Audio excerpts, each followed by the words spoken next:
let's get this game started. Hi guys, on this week's episode of How Well Do You Know the U.S. Healthcare System, we will be interviewing two students, one high school student named Carlos Rodriguez and one college student named Sonia Delgado. These two students have excelled in the Clark County School District with straight A's. They are involved in their school, and then they also participate in extracurricular activities like volunteering in their community. However, for this week's episode, these two students will be competing for the trip of a lifetime to Italy. So we'll be interviewing me, Dr. Felicia Smith, will be interviewing them with questions on the U.S. healthcare system, on Medicare, Medicaid, and the HCA. So let's get this game started and let's see how well they know the U.S. healthcare system.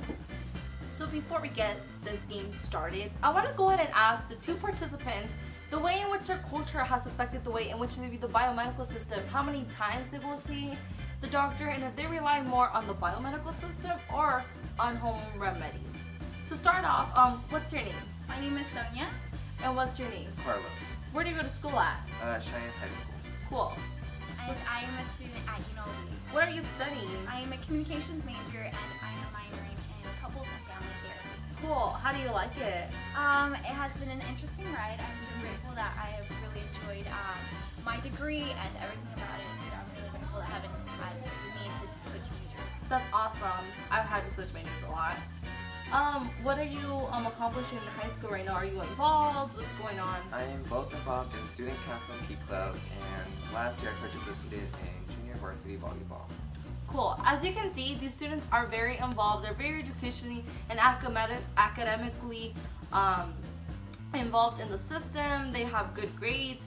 But Katherine, explain to me how your culture has affected the way in which you view the biomedical system and how you view doctors and just the way in which you treat your illnesses. Well, I am Mexican American. My mom was born in Mexico and my dad was born here in America, but essentially they have really impacted me just because I still use a lot of home remedies that are brought back from Mexico, but at the same time, I'm constantly going to the doctor's appointment getting checkups, especially because I have Crohn's disease. It's a chronic disease, and it's essential that I do have very frequent doctor visits. Wow, so did I hear that you have Crohn's disease? How has that impacted your life? How has it affected your everyday life? Well, essentially with this chronic disease, it needs to be treated, so I'm constantly always taking medication. I'm going to the doctors every 3 to 4 months, and additionally, it's just sometimes I have to take a step back and take a me time because with my chronic disease, stress really worsens the symptoms. Okay, cool. So Carlos, when you get sick, do you usually rely on home remedies, folk remedies from your own culture, or do you go and seek a health provider and a medical provider when you get sick? I usually rely on both home remedies and the doctors. Basically when I get a cut, they just close eggs, which is something that when I get major, like when I get sick or throw up, I usually go see a doctor. Okay, cool. And then how many times a year do you go see your medical provider? Every 3 months. Oh, that's good.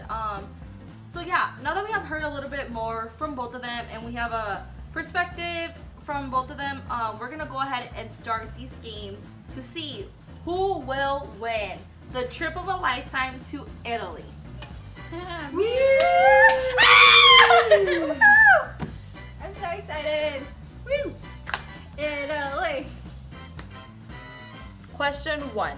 How many people do you think are employed within the ranges of the U.S. healthcare system? Okay, I'll take this one. Go. I would say about 1 million people. No, guys, that's not the correct answer. Nearly 18.4 million people, including professional active medical doctors, doctors of osteopathy, nurses, dentists, pharmacists, and administrators, educational and research institutions, medical suppliers, insurance, payers, and claims processors, and lastly, healthcare providers, all fall into the range of healthcare workers in the U.S. Moving on to question 2. How many Americans are covered through private health insurance? Oh, I know this one. Go, Sonia. So I learned this one in my social work class, and I'm going to say 201.1 million. Yes, Sonia, that is correct. 201.1 million people are covered through private health insurance, mostly through their employers in America. Moving on to question 3. What are the two major public health insurance programs here in the United States? Ooh, I know that one. Medicare and Medicaid.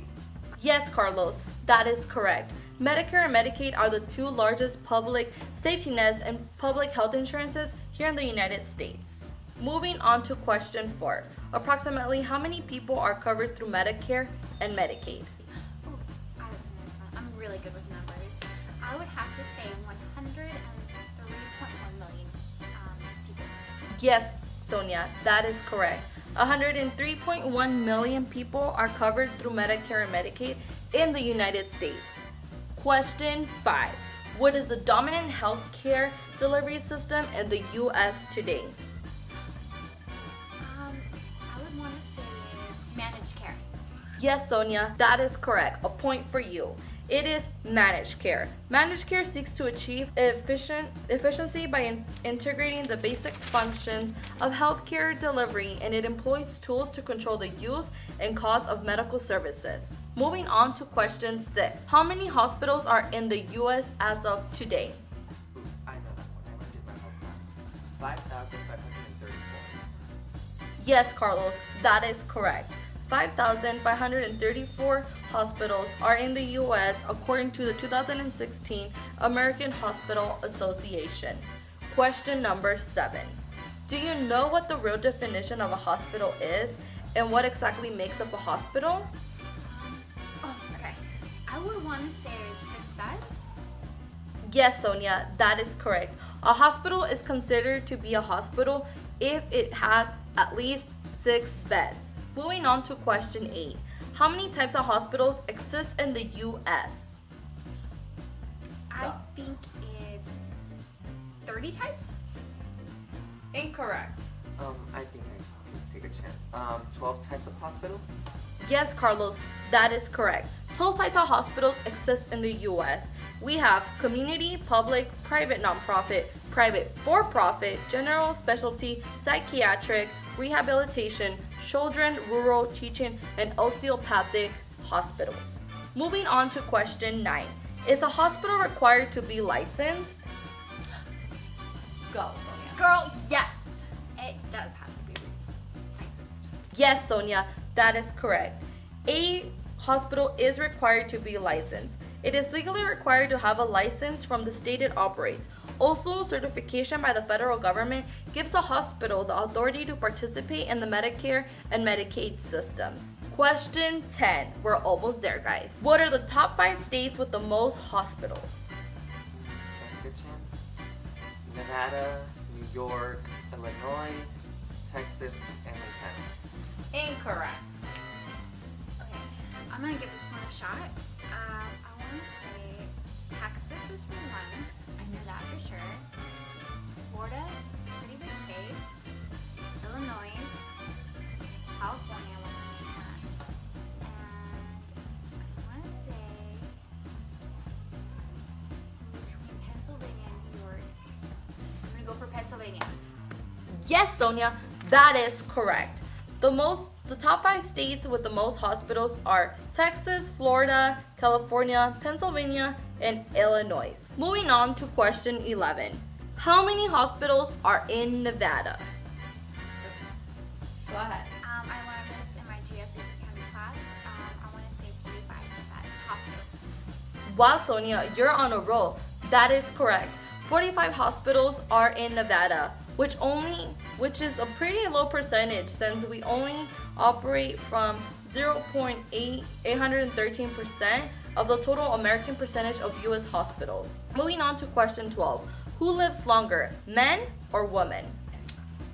I know this one. Woman. Yes, Carlos, that is correct. Women live longer. Although women in the United States now enjoy a life expectancy of almost 8 years longer than men, they suffer greater health issues. Question 13. Are more men or women being infected with AIDS? I would want to say women are affected the most. Yes, Sonia, that is correct. More women are affected with AIDS in the United States. Question 14.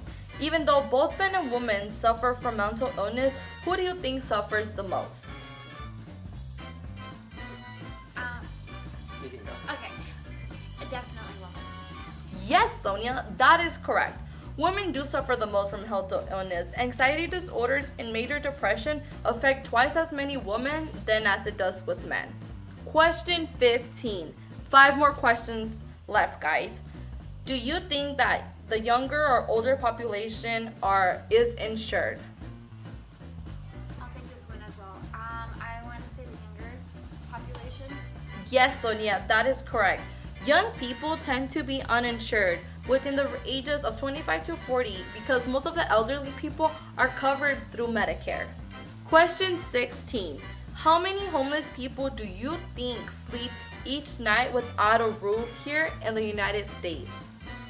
Can I take a chance? Maybe 700,000? Incorrect. Okay. I want to say it's 500,070. Okay. I'm going to take a chance. I'm going to say it's 578,424. Yes, Sonia, that is correct. Approximately 578,424 people sleep each night without a roof over their head.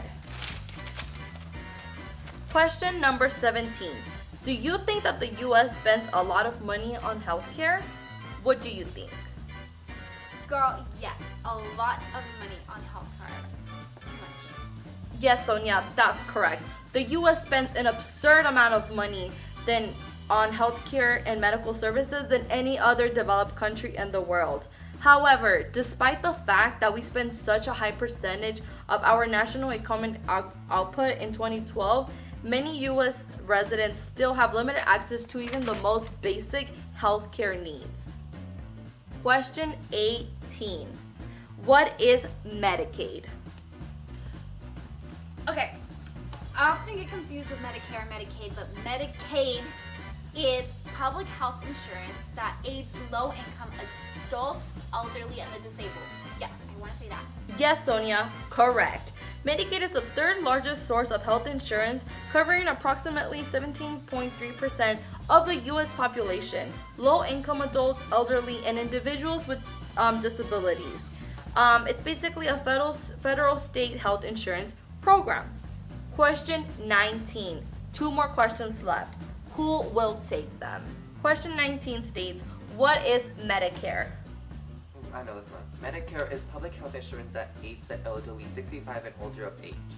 Wow, Carlos, I thought you weren't going to have a question left. But yes, that is correct. Medicare is a federally funded public health insurance serving the elderly of age 65 years and older. The last question. Can you guess how many people are overweight in the United States? I want to take a chance. Maybe 100 million people? Incorrect. Do you want to take a chance, Sonia? Yes, of course. I want to say it's approximately 160 million people that are obese. Correct, Sonia! Oh my Congratulations! Thank you! Oh my gosh, I've never won anything in my life! Sonia's our winner! Congrats, Sonia! I'm so happy for you! Oh my gosh, I just want to thank my mom Okay. and God. And God, she has just won a trip of a lifetime to Italy. Oh my God. Are you happy? Here is a dictionary to start reading Italian and learning it. Ah! It paid off learning about Medicare and all the U.S. government stuff. So guys, don't you think it's a little bit ironic that Miss Sonia took the win versus very excel person Carlos at Cheyenne High School? He gets straight A's. Do you think there's a correlation between the way that the Clark County School District is not teaching our students the correct, proper knowledge that they need for when they are adults and when they grow up and go out into the real world? What do you have to say about this, Carlos? I feel instead of focusing on spending so much money on sports, they should advance health classes. And you heard the man. I agree with him. So guys, he has won $100 today. Sonia has won a trip of a lifetime to Italy. It paid off really getting knowledge on the U.S. healthcare system, Sonia. But also, tune in for next week's episode of How Well Do You Know Health, where two elderly people will be competing for a trip of a lifetime to Spain, in which we compare the Norway and the U.S. healthcare system. Thank you for tuning in into this week's How Well Do You Know Healthcare. HCA 175 has truly helped me as a medical doctor in the long run of my career. Thank you.